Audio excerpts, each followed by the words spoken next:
Bismillahirrahmanirrahim. Assalamualaikum warahmatullahi wabarakatuh. Kaum muslimin dan muslimat yang setia menyimak bisyarah televisi yang diselenggarakan oleh Zaid bin Sabit Waris Center.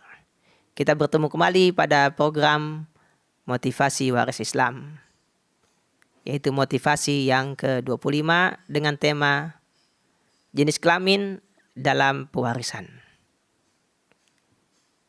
Sudah umum kita ketahui bahwasanya di antara penentu pembagian warisan adalah jenis kelamin. Misalkan anak laki-laki mendapat bagian 2 kali anak perempuan. Suami mendapat bagian 2 kali daripada istri. Artinya jika istri yang meninggal, bagian suami lebih besar dibanding jika suami yang meninggal. Artinya jika suami meninggal, istri mendapat bagian antara 1/8 atau 1/4. Tapi kalau istri yang meninggal, maka suami mendapat bagian antara 1/4 atau 1/6. Begitu juga dengan ayah dan ibu. Ya. Jika ahli warisnya hanya ayah dan ibu saja, maka ibu mendapat 1/3, ayah mendapat 2/3. Hal ini mungkin sebagian orang bertanya, kenapa Islam membedakan dalam pembagian warisan antara laki-laki dan perempuan? Memang Allah Ta'ala telah mentakdirkan bahwasanya manusia ada laki, ada perempuan, anak-anak ada yang laki, ada yang perempuan. Ini semua adalah kuasa Allah Ta'ala. Sebagaimana sebutkan dalam surat Asy-Syura ayat 42, Lillahi mulkus samawati wal ard, yakhluqu ma yasha'. Milik Allah lah kerajaan langit dan bumi. Dia menciptakan apa yang dikehendaki. Yahabu liman yasha'u inatha. Dia mengkaruniakan kepada sebagian orang yang dia kehendaki dikaruniakan perempuan. Wa yahabu liman yasha'u dzukur. Sebagian lagi diberikan anak laki-laki. Au zawjuhum dzukranan wa inasa. Ada pula yang diberikan anak laki dan anak perempuan.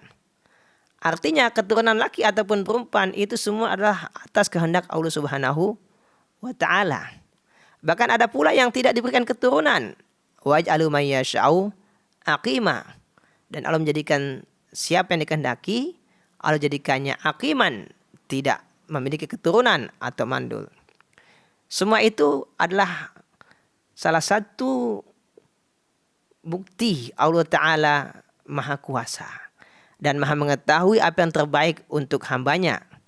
Innahu alimun qadir. Sungguhnya Allah Maha mengetahui dan Maha Kuasa. Jadi keturunan laki ataupun keturunan perempuan itu murni kehendak Allah Subhanahu wa Ta'ala. Dan kenapa Allah Ta'ala membedakan bagian laki-laki dan bagian perempuan? Pertama, secara fisik laki-laki dan perempuan memiliki beberapa hal yang beda, walaupun secara umum tentu sama.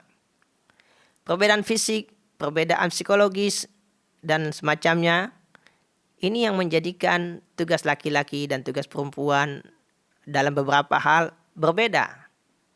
Misalkan Allah Ta'ala bebankan kepada kaum laki-laki untuk memimpin dan bertanggung jawab atas kaum perempuan.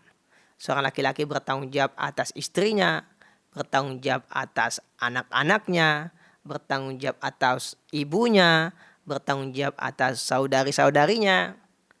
Begitulah konsep dalam Islam. Sebagaimana firman Allah Ta'ala, Ar-rijalu qawwamuna 'alan nisa. Kaum laki-laki qawwamuna. Dari kata qama yaqumu, artinya bekerja, melakukan tindakan. 'Alan nisa artinya mengurus kaum wanita.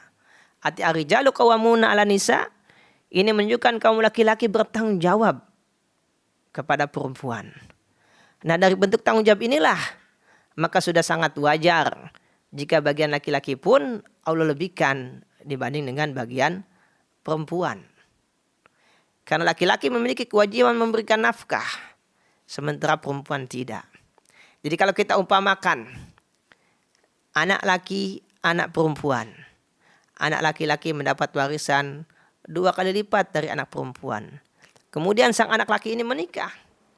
Maka dari harta yang dia dapat akan digunakan untuk menikah akan digunakan untuk memberi mas kawin kepada istrinya, akan digunakan untuk membuat rumah, akan digunakan untuk memberi nafkah istri dan anaknya. Sementara saudarinya yang perempuan mendapatkan setengah dari bagian dia, seluruh hartanya hanya untuk dirinya. Karena dia tidak wajib memberi mas kawin kepada suaminya. Dia tidak wajib membuat rumah untuk mereka tinggal. Dia tidak wajib memberikan nafkah kepada suami dan anak-anaknya. Itu artinya kalau kita berhitung, saudari perempuannya mendapat warisan mungkin hartanya utuh. Sementara saudaranya yang laki-laki walaupun mendapatkan bagian lebih besar, bahkan mungkin habis. Nah, ini secara matematik bisa kita pahami. Jadi kenapa laki-laki mendapat bagian yang lebih banyak. Begitu juga dengan suami, begitu juga dengan ayah. Nah, nanti kalau suami ketika istrinya meninggal, dia ingin menikah lagi, dia harus mengeluarkan harta untuk menikah lagi, untuk mas kawin dan seterusnya. Tapi wanita ketika dia menerima warisan, maka seluruh harta hanya untuk dirinya. Tidak ada kewajiban untuk memberikan kepada orang lain. Nah, sehingga bahkan jika dihitung-hitung, ya, bagian dari laki-laki tadi bisa habis karena kebutuhan-kebutuhan yang dikeluarkan. Ya, sementara bagian perempuan bisa utuh. Nah, itulah hikmahnya karena Allah Ta'ala memberikan kepada kaum laki-laki lebih banyak daripada kaum perempuan sesuai dengan beban kewajiban dan tanggung jawabnya. Mudah-mudahan kita bisa lebih memahami lagi hikmah dalam hukum waris Islam terkait dengan laki dan perempuan. Sehingga kita tambah yakin dan yakin seyakin-yakinnya Allah Maha Adil dan Maha mengetahui apa yang terbaik buat hambanya. Sampai ketemu lagi pada episode berikutnya. Assalamualaikum warahmatullahi wabarakatuh.